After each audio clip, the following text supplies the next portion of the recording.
ইতিহাসের পুনরাবৃত্তি না নেতানিয়াহুর বোঝার ভুল?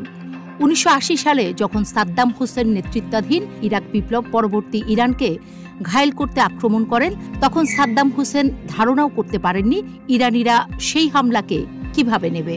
ইরান কিন্তু হামলাটিকে তাদের জাতীয় মর্যাদার উপর আঘাত হিসেবে দেখেছিল। ফলে বিপ্লব পরবর্তী ক্ষতবিক্ষত ইরান এক লহমায় ঐক্যবদ্ধ হয়েছিল। শত্রুর মোকাবেলায় ধর্ম, বর্ণ, মতাদর্শ, রাজনৈতিক অবস্থান সব পেছনে ফেলে তারা এক পতাকার নিচে দাঁড়িয়েছিল। হামলার এক সপ্তাহ পেরিয়ে গেছে, তবু এখনও পরাজিত করা যায়নি ইরানিদের। বিশ্লেষকদের প্রশ্ন, প্রায় ৪ দশক পরে এসে কি সেই একই ভুলের পুনরাবৃত্তি করছে ইসরায়েল?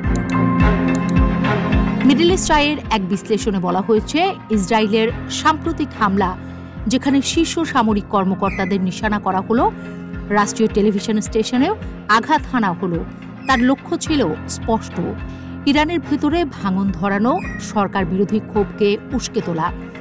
যে তরুণ প্রজন্ম মাশা আমিনির মৃত্যুর পর রাজপথ কাঁপিয়ে তুলেছিল, যে মানুষগুলো একদিন স্লোগান তুলেছিল নারী, জীবন, স্বাধীনতা, সেই জনতার মধ্যে ইসরায়েল আশাবাদী ছিল নতুন করে বিদ্রোহ জেগে উঠবে। কিন্তু বাস্তবতা কি হলো? আজ ইরানিরা আবারও সেই চেনা ইতিহাসের পথেই হেঁটেছে। দেশপ্রেমের গান শোনা যাচ্ছে রাজপথে। লাখো মানুষ জাতীয় পতাকা হাতে শত্রুর বিরুদ্ধে লড়াইয়ে শপথ নিচ্ছে। শোকসভা, প্রার্থনা, শহীদদের কবরের পাশে ফুল দিয়ে শ্রদ্ধা। সবচেয়ে বড় কথা, সেই মানুষগুলোর কণ্ঠেও আজ সংহতির সুর, যারা একসময় সরকার বিরোধী ছিল।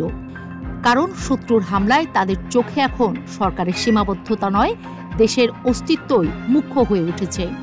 ইরানের গ্রামাঞ্চল, যেখানে আগে কোনো রাজনৈতিক আন্দোলন মাথা তুলতে পারেনি, সেখানেও এই জাতীয়তাবাদী আবেগ ছড়িয়ে পড়েছে। এই হামলা প্রমাণ করে দিয়েছে, বিদেশি হস্তক্ষেপ তাদের ভাঙে না, বরং আরও জোটবদ্ধ করে। বিশ্লেষকরা বলছেন, ইসরায়েল শীর্ষ সেনা কর্মকর্তাদের হত্যা করে ভেবেছিল এতে ইসলামী প্রজাতন্ত্রের ভিত নড়ে যাবে। সরকার পরিবর্তনের আহ্বানে ইরানিরা উৎসাহিত হবে, এমন ভেবে থাকলেও এখানেই নেতানিয়াহুর কৌশলগত ভুল। ইসরায়েল আজ দাবি করছে তাদের উদ্দেশ্য কেবল পারমাণবিক কর্মসূচিকে থামানো, কিন্তু এই নিখুঁত পরিকল্পনার শীর্ষ কমান্ডার হত্যা, রাষ্ট্রীয় টেলিভিশনে হামলা, রাজনৈতিক কাঠামোর উপর সরাসরি আঘাত, সব মিলিয়ে স্পষ্ট হয়েছে লক্ষ্য আরও গভীর। ইসরায়েলের লক্ষ্য ইরানকে ভেতর থেকে দুর্বল করা, ভাঙা। কিন্তু আপাতত সেই চেষ্টা উল্টো বুমেরাং হয়ে গেছে বলে মনে করছেন বিশ্লেষকরা।